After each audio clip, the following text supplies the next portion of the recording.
there film fans, today I'm going to talk to you about a film that is one of the more bizarre things I've seen recently, and that is A Dog's Purpose. So I wanted to see my friend Tamsin at the weekend, and she's been very ill recently, so she didn't want to do anything too taxing, so I looked at what was on at the cinema. A Dog's Purpose. Oh, that sounds good. In my head I remembered there was that scandal around the way that one of the acting dogs had been treated, had been pushed in some water and didn't seem to be happy with the situation, and people described it as animal abuse, seeing this dog that was clearly very traumatised by the experience, so there was a lot of scandal around the making of the film. That said, from my understanding of it, it was a documentary about dogs.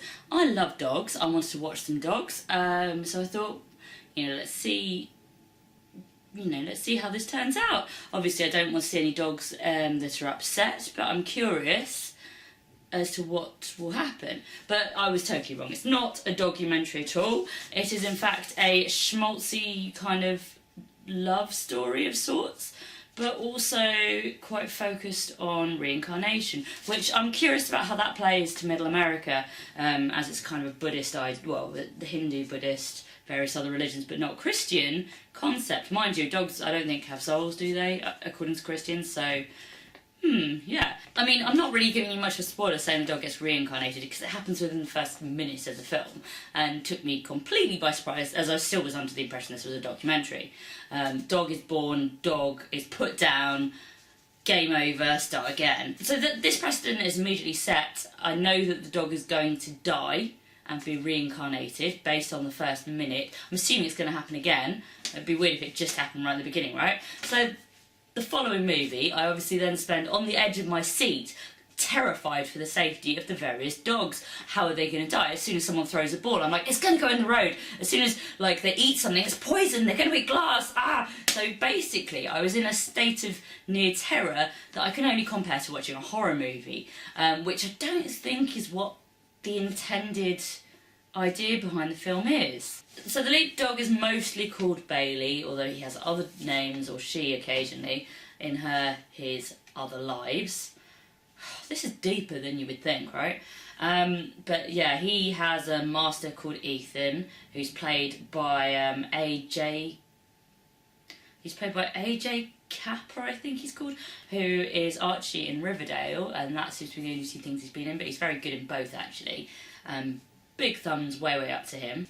Bailey is narrated by Josh Gad, who I'm generally a big fan of, but I totally didn't even recognise his voice, which is surprising because he has a very distinctive voice, and he was Olaf in Frozen, so normally he's quite recognisable, and I totally didn't recognise him, but I think I was just too distracted worrying about the safety of these dogs. Generally, when you watch a movie about a dog, there's a relatively good chance the dog will die, but it'll be at the end, so that's like the climactic moment. For this, the dog dies over and over again, and there's a child in the row behind me who she's going to be traumatised for life by this movie. That one movie that you always remember about, as a child, that totally messed you up? For me, there's two. There's Raiders of the Lost Ark, where his face melts off. My dad had to sit with me watching You've Been Framed for about 2 hours after that, just to try and erase the memory, and it didn't really work, because I'm still pretty scared of that, even though it does look like a candle. And the other one was Who Framed Roger Rabbit, not only when the weasels laugh themselves to death, which is fucking creepy, guys, but also when the guy gets run over by the steamroller and his eyeballs pop out and then they're like arrows and stuff, which I still to this day think is really sinister. I recently saw Roger Rabbit in the cinema, and the little kids didn't seem fussed, but I was freaking out. But anyway, so that's my memories. This kid is going to remember A Dog's Purpose as a film that traumatised him as a child, spent the whole movie howling, had to, in the last half, when you actually get some redemption for the dog, the kid was taken away and taken out, because it was obviously completely losing its shit. It was pretty funny to watch, though. I'm a bad person. It was a really manipulative script, and it just, overall was just odd. Me and my friend were totally confused as to what we were watching. This kind of feels very sickly and schmaltzy and made for TV. At the same time, it did remind me a bit of Wiener Dog, which I really enjoyed last year, but that was a lot darker.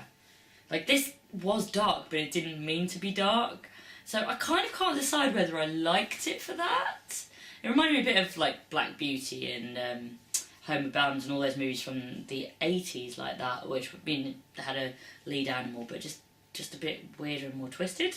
So basically I went in hoping for some cute dogs. I got some cute dogs. They all died. Walking home, see a cute dog, and all I can think is, you're gonna die. What did you guys think? Did you like it? Did you not like it? Did you freak out about the safety of these poor innocent dogs? Let me know in the comments, and don't forget to subscribe to my channel. Bye!